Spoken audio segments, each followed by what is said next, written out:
Attention all personnel. Incoming podcast. This is MASH Matters. You know, Jeff, this is an anniversary. For 9 straight podcasts, you have served only liver or fish. Wow. Day after day, episode after episode, fish, liver, fish. And say it with me, everyone. I've eaten a river of liver and an ocean of fish. One of the most quoted lines ever, probably from MASH. And yes, today we are going to talk about that particular episode, Adam's Ribs. And I am joined by the man who served up that fish and liver day after day for 11 straight days, Private Igor himself, Mr. Jeff Maxwell. Hello, sir. Hello, sir, and hello to you. And if I may, and the entree today, we have liver or fish. There you go. 37 million years later, and you hear it again, live. Just hearing you say that in my headphones makes me happy. So yeah, we're going to talk about Adam's Ribs today. This is a topic that was inspired by 2 different questions that we received from some listeners. In fact, Jeff, why don't you go ahead and read that message that came into us? I will. By the way, I love ribs. And doing MASH, I actually kind of started to be engaged with and interested in and curious about cooking. So I kind of became a pretty good cook in years after that. And mostly I love barbecuing. So I've tried to perfect the low and slow method of barbecuing ribs and everything else. Yeah. So I love ribs. So it was kind of prophetic that they did that, knowing what I was going to do. Did your love of ribs come before this episode or after this episode? After this episode. Okay. Definitely after the episode. Especially when I saw them in the pan, I went, gee, that looked good. So I got a taste for ribs. I got Jones for ribs there. So everybody come over to my house, I'll make ribs. I'll be right there. So Scott Lawrence, do we know where Scott's from? We don't, but that's okay. We don't care, Scott. We know you're from somewhere. That's good. From Scott Lawrence, hi, Jeff and Ryan. Just found the show in the last week and truly loved the show. Well, thank you, Scott. Listen to other MASH podcasts, but they don't offer the insight you are able to give. Well, of course, being in my early 30s, most people in my age group have not seen or don't love MASH as much as I do. So great to listen to people who love the show and a person who was actually on it. Cool. Question. Adam's Ribs to me is one of the top 5 episodes of MASH. The famous Alan Alda rant about a river of liver to Igor is one of my favorites. Does Jeff, that would be me, ever get anyone quoting that to him or have any memories of that episode? Can't wait to get caught up on the first 7 episodes and look forward to more. Thank you both for keeping MASH still out there, even after 47 years. Well, Scott, thank you for writing that question. And here's the answer to the question. Yes, I have people that talk about that river of liver scene a lot. And I have, as I did here today, I have said and been asked to say, and the entree today, we have liver or fish. So yeah, they do it. And then everybody goes, I've eaten a river of liver and an ocean of fish. I've eaten so many ribs, I've read going girls. So I listen to that a lot. Now, if you had to choose between liver or fish, which one would you choose? Oh, fish. Yeah, fish. Absolutely fish. Yeah, me too. I don't know that I could trust anybody who would choose liver over fish. Yeah, I don't know. That would be like... Now I've ticked off all the liver lovers out there. Liver lovers. Yeah. You know, I actually got hooked on liver once. I ate liver for about a week straight. I don't know why, but I ate it and I was, grilling liver and onions. Yeah. And it was so good. I went crazy and I ate it for literally about 5 or 6 days. And then on the 7th day, I threw up. I couldn't. And the idea of eating liver it totally makes me sick. But it was good, so I get it. There is a certain taste, but it was all about the onions. You could just fry up onions and they would taste good. You don't have to put the liver in. Okay. So there you go. So did I answer the question? Yes. Quite frankly, that was one of the most fun shows to do because watching Alan do his thing was really amazing. And anybody that was, interested in improvisational acting, that was a lesson in it. We're going to let them do this to us? No, I say, no! We're not going to eat this dreck anymore! We want something else! We want something else! We want something else! We want something else! Where these in the world arise! You have nothing to At one point, I asked Alan, how did you figure out that little dance you did? Because that looked very complicated. And he said, honestly, I didn't know I was going to do it till I did it. Huh. So that's very interesting for those of you who are interested in the acting process. He didn't know he was going to do it, and he did it. They did it twice. Once without the throwing of the food, and then again with the throwing of the food. So you could they had to cut it around or cut around it or do whatever. But it was a great show. A sequence like that, which on the screen lasts 60 to 90 seconds. How long does a sequence like that take to film? Well, a good question. It depends on the way they're shooting it or cutting it. So if they're going to do a wide shot, they'll do the wide shot and then they'll go in for the close-ups. And so the sequence itself can take a couple of hours because you got to do the wide shot. You might do that twice, and then you're going to do the close-ups, and everybody gets a close-up. I got a close-up, Alan's close-ups. I remember Gary and what's that guy that played the Klinger? Jamie Farr. Jamie Farr. Oh, yeah. They went into their close-up. So that whole process can take a couple of hours to do because you got to set everything up and move the cameras around and set everything up again. So it can take a couple of hours to do.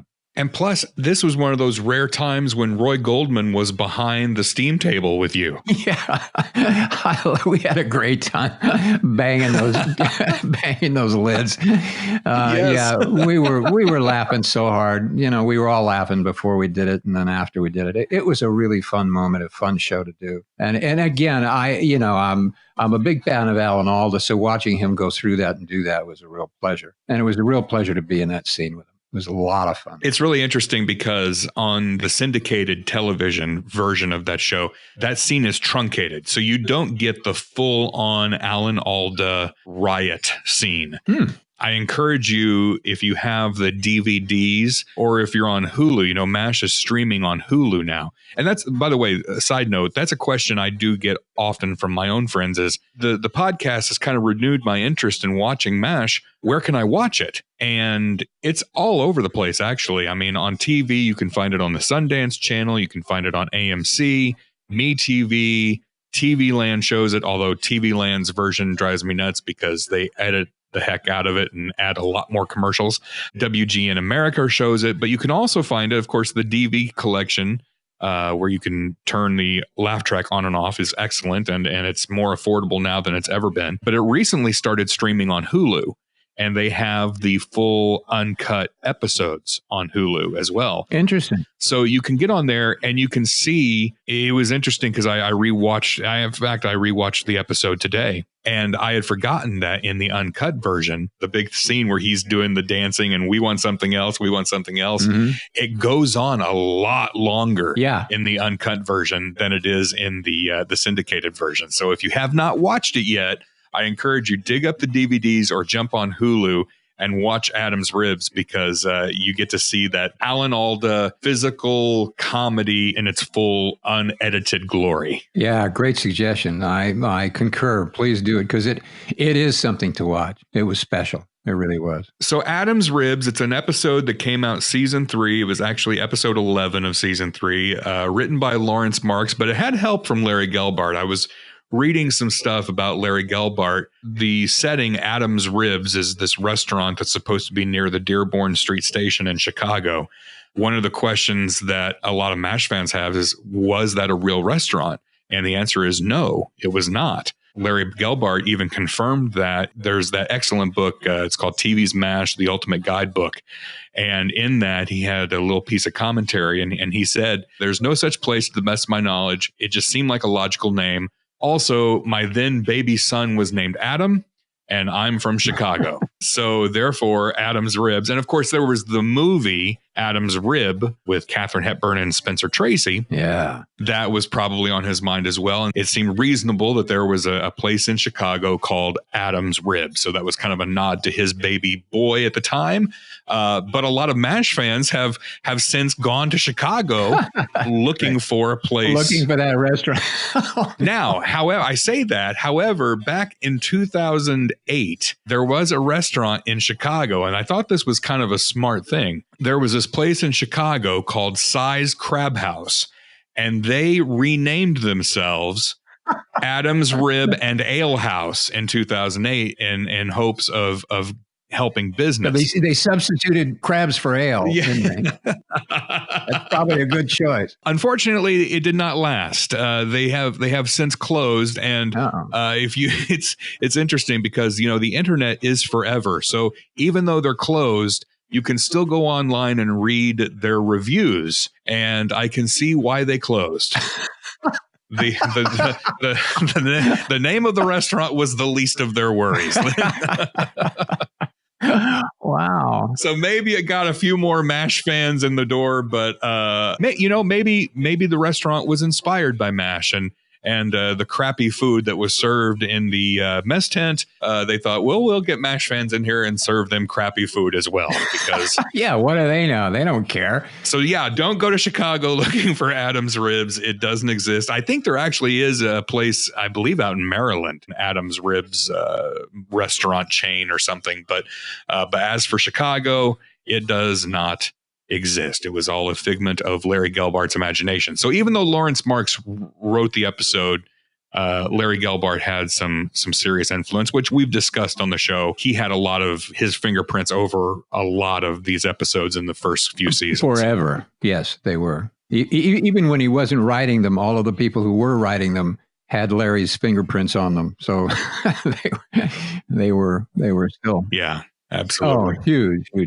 Yeah. Well, what a tremendous influence. I mean, obviously he was a comedy god for one thing, and he helped create the show. So obviously his influence was going to be on it well after he left, I think after the 4th season. A couple of things you can get online and do all kinds of research about all these different episodes. And something that I thought was interesting, some goofs. One is that Henry says he met his wife at the Dearborn Street Station. I was born in Illinois. I spent half my life at the Dearborn Station. It was the first place my mother let me go to the men's room alone.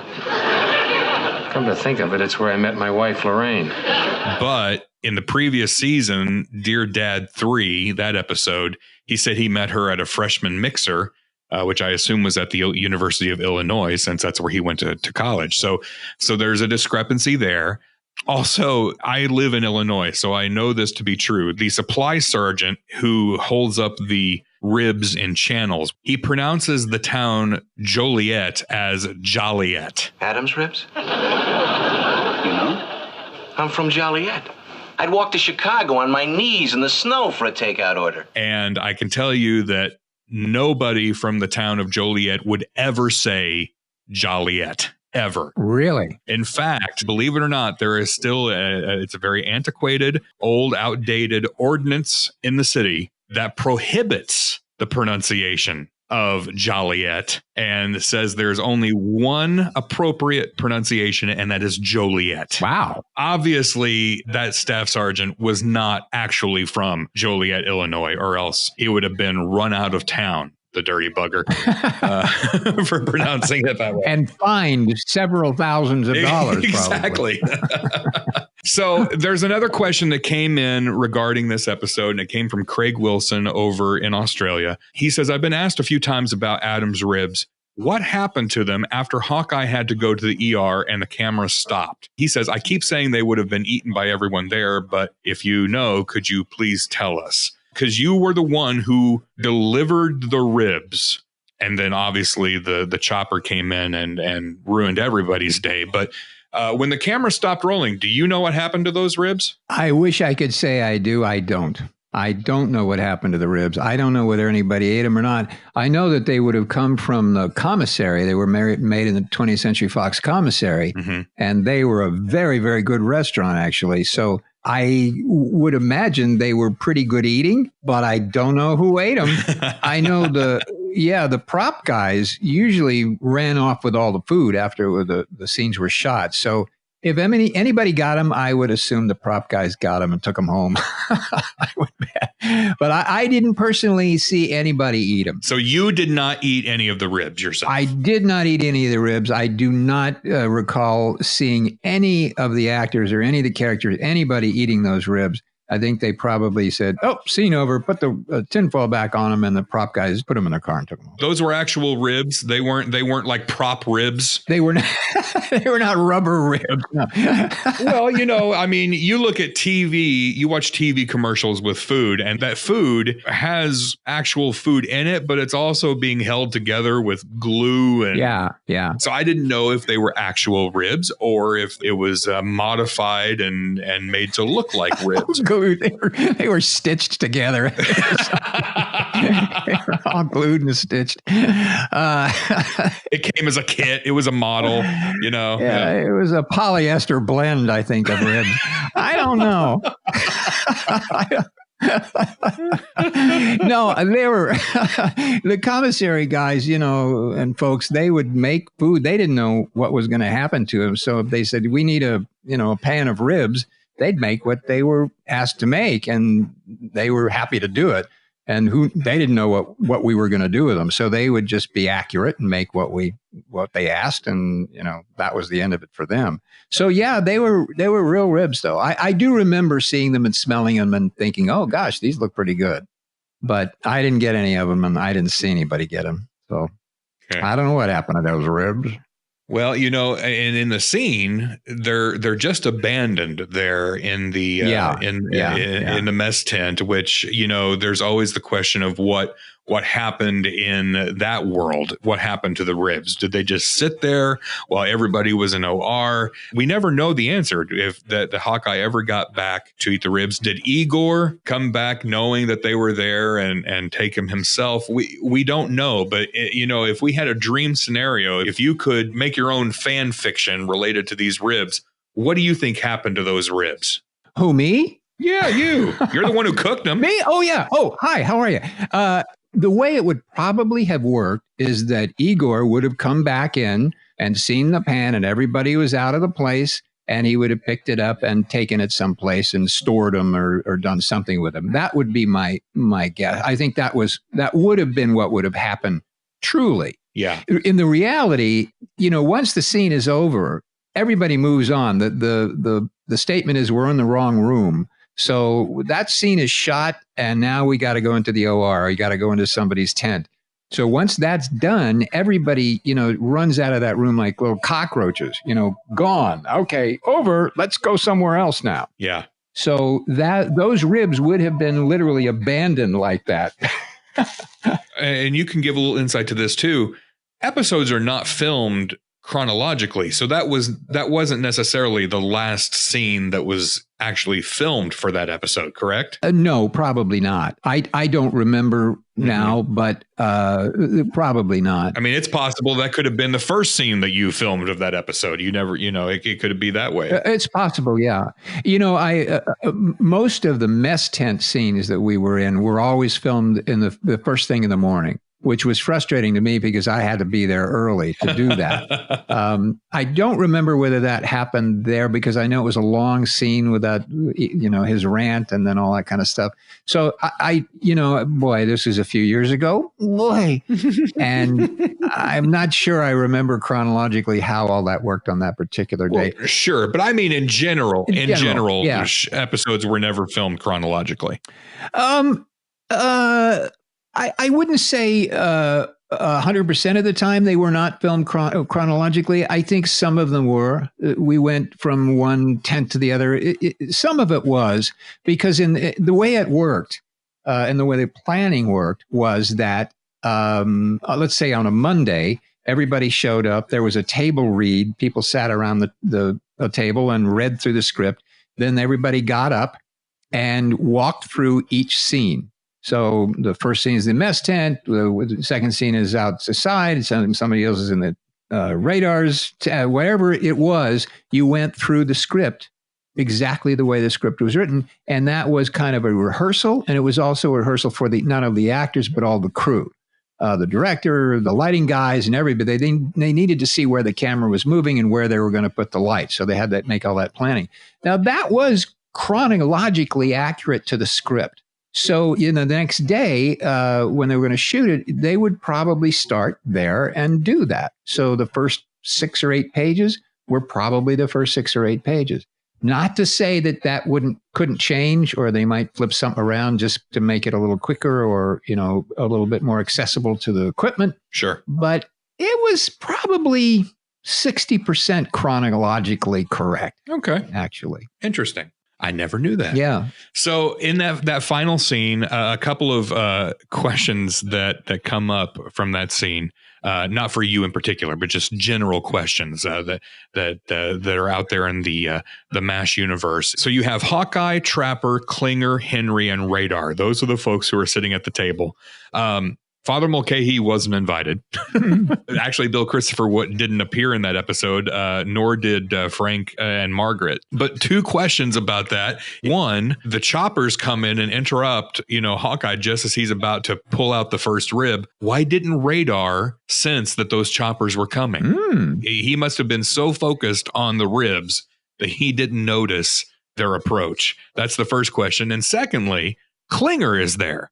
Now, earlier in the episode, Klinger refuses to help get the ribs from Chicago to Korea. Would your uncle handle a package for me?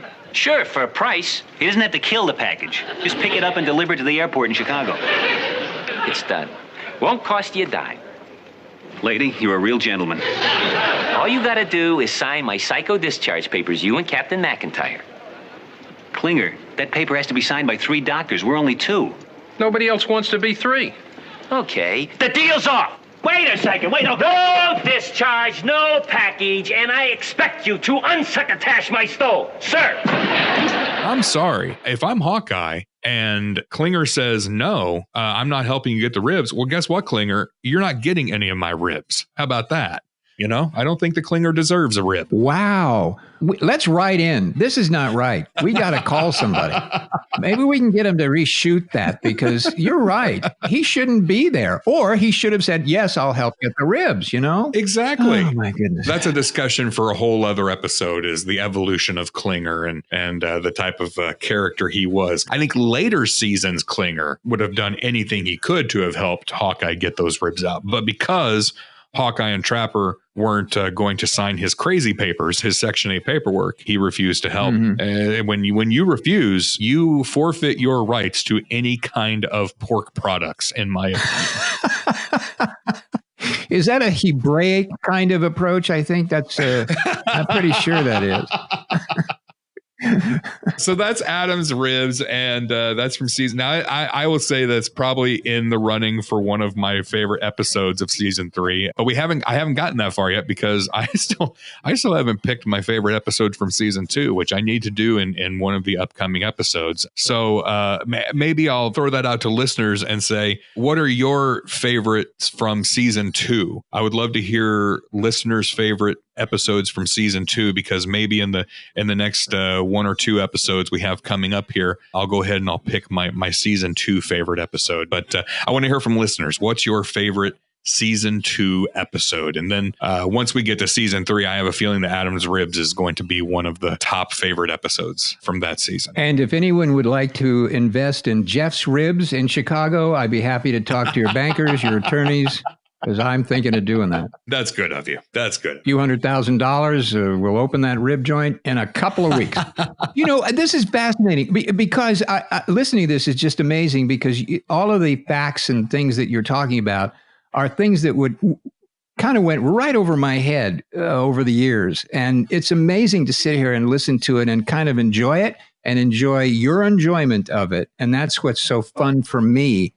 To be able to do this, because I've said it many times, this was a job. I loved everybody. I loved doing it, but it was a job. So I wasn't quite as involved in all these little nuances of things that were happening and did happen, and the mistakes and all the stuff that went on that people talk about. So hearing them is really kind of fun. So I appreciate your assessment of it, Ryan, and listening to it. It's really kind of fun for me to do that. So thank you. Pretty cool. Oh, well, hey, this has been great. Again, the chance to talk about favorite episodes from my all-time favorite show. And also, this is kind of an iconic episode from the early part of the run. It's one of those episodes that a lot of people, even if they're not big MASH fans, a lot of people, even the fair weather fan, they know Adam's Ribs. Yeah. And it's got to be cool for you, too, that, one particular episode that you're linked to. It's one of those episodes that I think that Igor is linked to more than others. So the fact that you still now, so many years later, have people coming up to you and wanting you to say liver or fish and river of liver and talk about, I want something else. And that's got to be cool for you as well. It is very cool. Everything about this is very cool for me. So, well, good. There's nothing doesn't stink about this. Hey, we have a few people who also say that our podcast doesn't stink on Facebook. Really? We had some more reviews come in. Larry Hagers said, great insight into the making of an iconic television show. Matthew Thomas says, great cast and environment for people who love MASH. Kelly Singh, who is an old friend of mine, she says, you guys are great. I have shared this with many people. I hope you guys continue to enjoy doing this. Ryan, I enjoyed your performances since you were in high school. Yes. Jeff, my family grew up on MASH and my kids have as well. So this legacy is huge that you have been a wonderful part of. She says, as a kid, it's the show that we watched before bedtime every night, eating popcorn, hanging out with my mom and dad. And she says she is totally sending you one of her DVDs for you to autograph. She geeked out on the last episode when you said you would do that. Terrific. I'll be happy to. And then we also got another glowing review. And this one's from Laura Olivieri. I hope I pronounced your name right. She says, attention all personnel. MASH Matters podcast is a great look behind the scenes, MASH memories, actors, updates, writers, recipes, and more. Jeff Maxwell and Ryan Patrick are super entertaining. Well, thank you. Oh, those guys. I love those guys. Genuine and funny hosts who keep the chuckles coming. You won't find these tidbits anywhere else, and their interaction with the audience via voicemail or message, answering questions during the podcast gives MASHers a real connection to their favorite show. Thanks so much, Jeff and Ryan. You're way better than Radar's armpit sandwiches. And that is just about the best compliment that we can get. So thank you, Laura, for your glowing review. And if you would like to leave a review, you can do that on Apple Podcasts. And you can also get on Facebook and write a review there as well. Yeah. If this is the first time you're listening, if you want to get in touch with us, go to mashmatterspodcast.com. You can find us on Twitter, Facebook, YouTube. You can subscribe at Apple Podcasts, Stitcher Radio, Spotify. You can listen to our episodes right there on our website. And you can call and leave a voicemail, 513-436-4077. If you would. Oh, crap. I just remembered. I forgot to order the coleslaw. Oh, no. Oh, sorry. Yikes. Forgive me. I'm a draftee. I have a request. Yes. If anybody calls in and leaves a message, along with various questions about MASH, I'm curious, what are you doing while listening to this podcast? I'm very curious. Are you on the elliptical machine? Are you at the gym? Are you on the toity? What are you doing when you're listening to MASH? I'm really curious. I'd like to know because it'll help me understand how to speak. Maybe don't call us and leave the voicemail when you're on the toilet. But, you know, if you listen to us while you're there, yeah. If you listen, yeah, just let us know. I'm very curious what you're doing when you're listening. All right. That's cool. Yeah, please call and leave a voicemail. Again, that number is 513-436-4077. And you can find that on the website, mashmatterspodcast.com. All right. Take us home, Jeff. And the entree today, we have liver of fish. Love it. It's never going to get old. I love this. Thank you for another great episode. And thank you to everyone for listening. Have a great day. We'll see you next time. Bye-bye. Shall we give thanks? Praise the Lord and pass the sauce. Attention all personnel. Attention. Ambulances in the lower compound. Choppers on the upper pad. Incoming wounded. Repeat, incoming wounded. All OR